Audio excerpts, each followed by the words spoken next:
Okay, where are we at with AP? So most of you know what an AP is, advance payment, and that is your upfront payment you make for the vehicle. And then on top of that, you have your 5 years of contribution from your higher rate component of your PIP, of the mobility component of that, or the other ways of contributing to get onto Motability.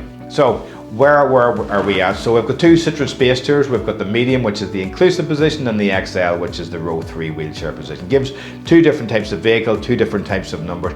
Both of them are on an advance payment entry level of 8,895. Now that has went up £400 from last quarter. That's in reflection to scheme costs. It's not a figure that we have put the vehicle up, but as we all know, the kind of everything that's going on, prices are rising, and Motability are working really hard to stabilise those.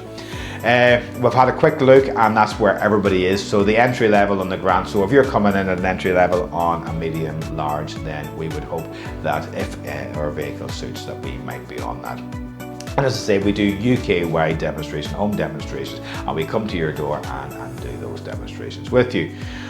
Our other 2 vehicles on the medium-large section are the Ford Custom. We have the L1, which is the shorter wheelbase of the 2, and that is our inclusive Ford family. And then we have the longer wheelbase of the 2, which is the row 3, and again that has more seats as well. So both of those, as the manual, are starting at 15,995. So 4 fantastic vehicles, and then not to forget the smaller vehicle, which is the Citroen Berlingo. So lead times, our lead times are typically 5 to 6 months. Sometimes what we might do is we might get vehicles available from the OEMs, the manufacturers might say, I've got a couple of extra vehicles, or maybe a customer's needs have changed and they need to change into a different vehicle. And for that reason, we might have a couple of vehicles. We do try and build a few stock, but they tend not to stay there. So there are sometimes options below that, and it isn't a first come, first served basis. Typically, as I say, I think we're sitting at 98% of our vehicles are within under 7 months. That means that there are 2% to go over. This typically happens because of something that's out with our control.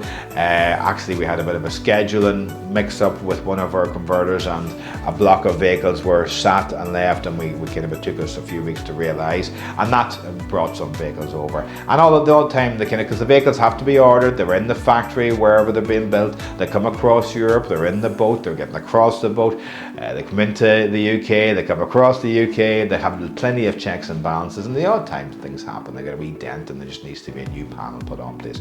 Those kind of things do, and I do appreciate that whenever you're really excited and waiting for your vehicle, these things can get in the way. But I suppose we work, just to let you know, we really work really hard to make sure that we get the vehicles on the times that you're expecting it. So that's the APs and lead times for quarter 2 2026.